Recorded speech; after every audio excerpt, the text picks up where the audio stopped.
Mag-subscribe ka na!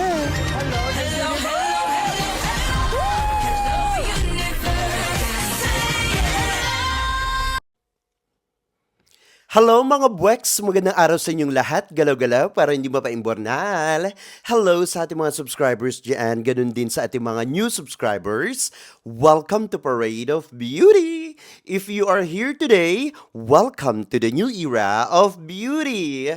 Beauty is in you. O, Jimwang, kamusta naman kayo mga buweks? Ayan, hindi nyo ako nakita kahapon kasi masyado akong busy, no?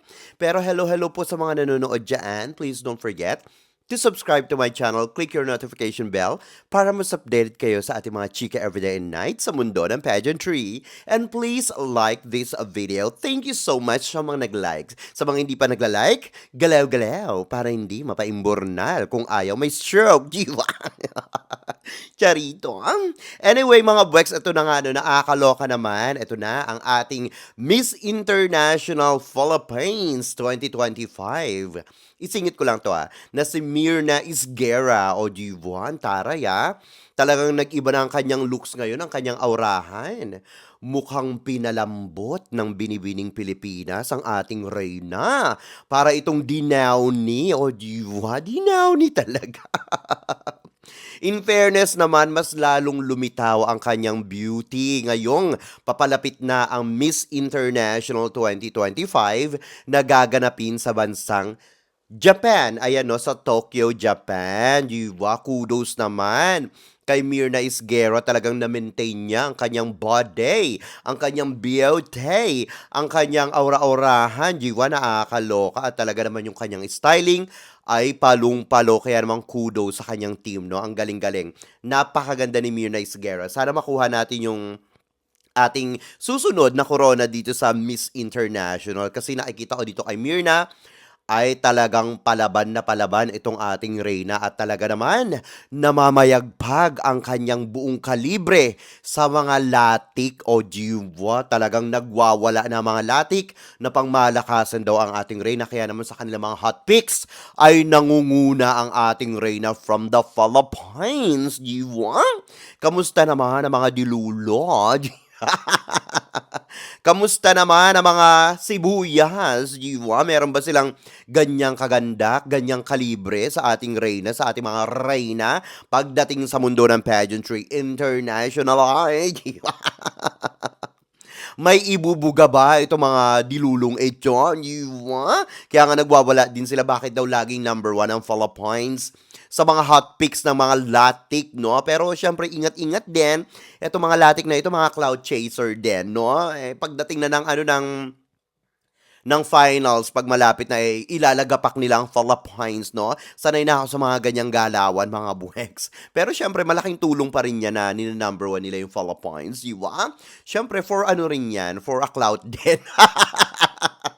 Pampaingay din yan, di ba? Para mapansin ang ating kandidata or mga kandidata sa international pageant. So, dapat din natin silang pasalamatan. Siyempre sa kanila mga pagpapaingay na ganyan, lalong nahahype ang ating mga kandidata, di ba? Pero wag masyadong follow-follow pag nilagapak na ang Philippines, unfollow na kaagad, gano'n, di ba?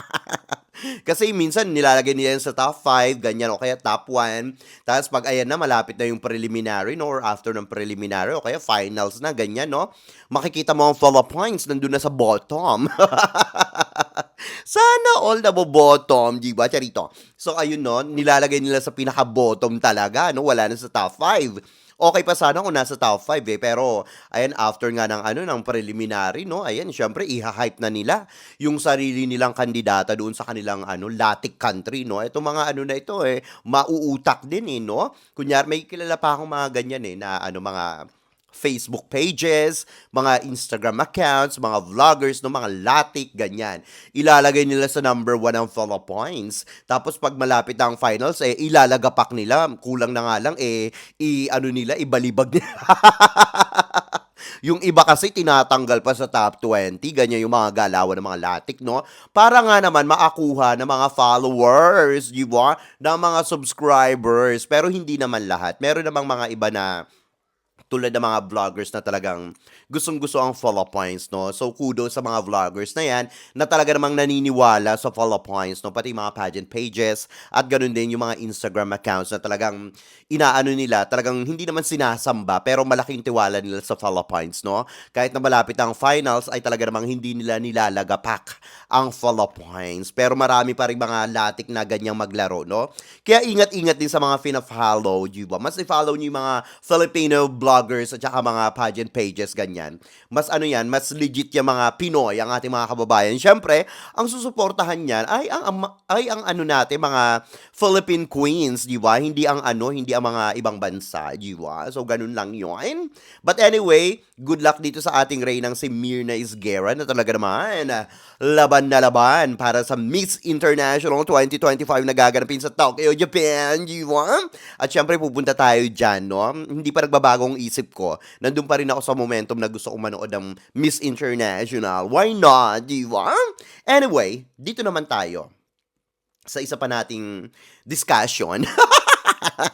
Discussion talaga, mga buwek. Nakakaloka naman. But anyway, eto na nga, no? Eto na daw, goodbye na daw sa Philzuela. Nakakaloka itong mga Indodilulo na naman. Nakakaloka. Itong mga Indodilulo na ito, ginawan pa ako ng ng dummy account, no? Sa aking Instagram. Akala naman nila mapipikon ako, mas gusto ko yan.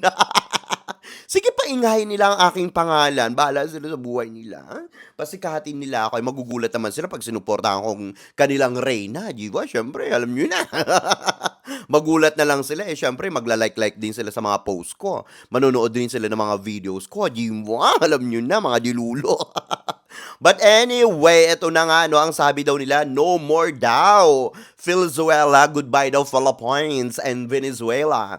Sa mundo ng pageantry bilang powerhouse sa mundo ng pageantry and hello daw sa new era. Nakakaloka ito ng powerhouse. Walang iba, ito daw mga Indodilulo na talaga, no, ginagaya mga pictorials sa mga Venezuelans. Ayan, no, at saka ng Philippines. Nakakaloka. The old is gone, sabing ganon. The new has come. Nakakaloka naman ito. So goodbye na nga daw sa sa old era. Hello to new era powerhouse. Nakakaloka naman ito. Ito mga dilulo na ito talagang walang tigil, no? Sa kanilang mga panaginip. Panaginip talaga. Sino ba ito mga ito? Sino ba yung mga reyna nila na yan, no? Na nandyan sa photos na yan? Sino ba yung mga yan? Nakakaloka. Hindi naman ako na-impress sa mga reyna nila, sa totoo lang. Hindi ako na-impress, sa totoo lang, no? Hindi ko nga alam kung bakit na nanalo. Di ba? Nakakaloka ito. Di kung yan ang gusto nila, bahala na sila buhay nila. Di ba? So, yung mga ambisyosa, itong mga indiyot na ito. Nakakaloka. Okay lang yan. Hayaan na natin yan sa kanila. Libre namang mangarap, mga buwengs. Di ba? So, bigay na natin yan sa kanila, charot. Pare-pareha sa mga nito, mga hulmahan ng pagmumukha, nakakaloka, di ba? Malamangga. Mga manggang hilaw, gano'n, no? Buti sana kung hinog kung matatamis Hindi, nagmana dun sa nila, reyna nilang si Cosmo. Charito. Kawawa naman ito mga ito, no? Ganyan na lang ang gusto nilang ang kaya nilang i-post, no? Mga post lang na mga ganyan-ganyan. Kasi nga hindi naman talaga sila powerhouse, mga buweks. Kaya patuloy lang ang kanilang mga panaginip, no?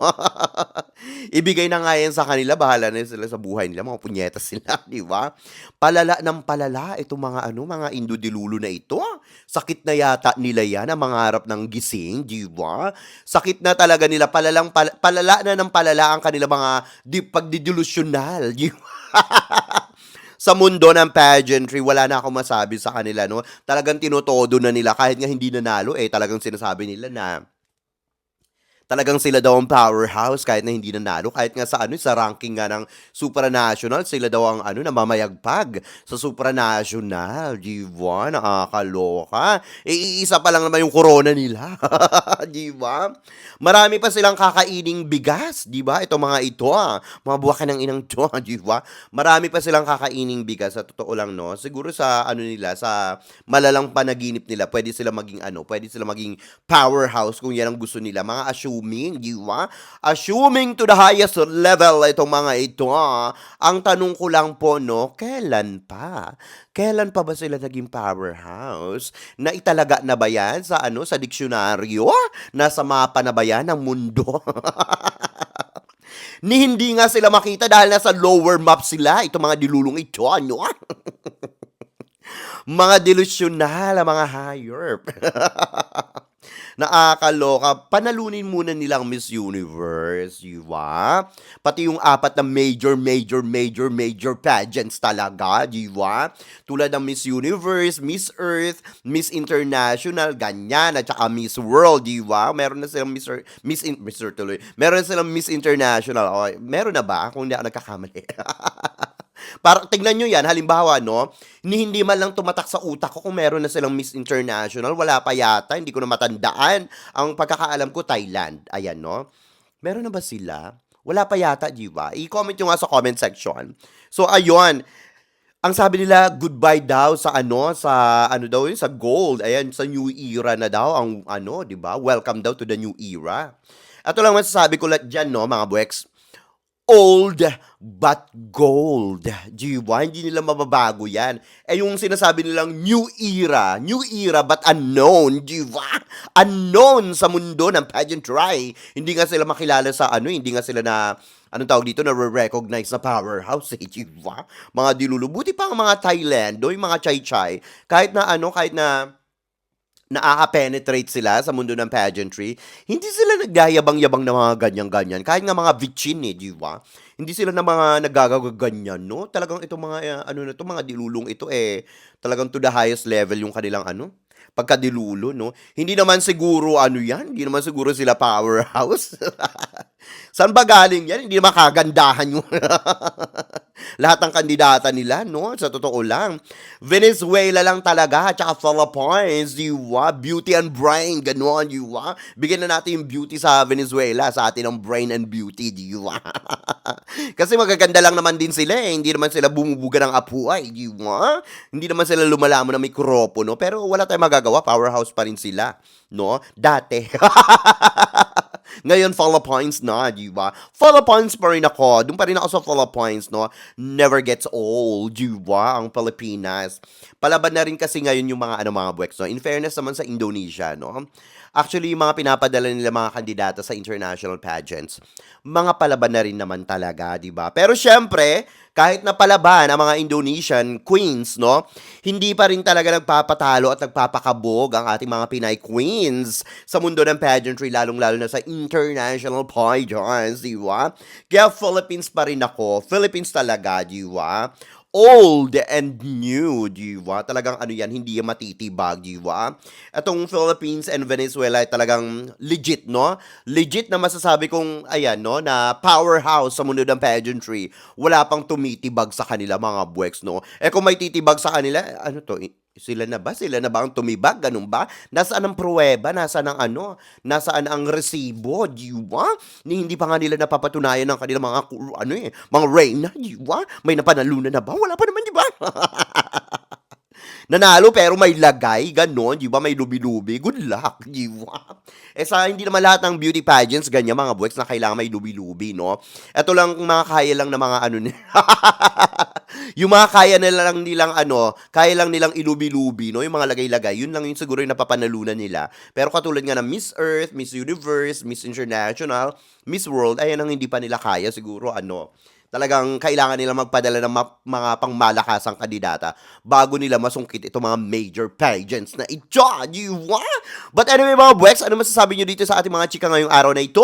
Mag-ingay kayo sa ating comment section para makita ko rin ang inyong mga opinion. Hanggang sa susunod nating mga chika-chikahain. Bye for now, mga buweks, and I love you all. See ya!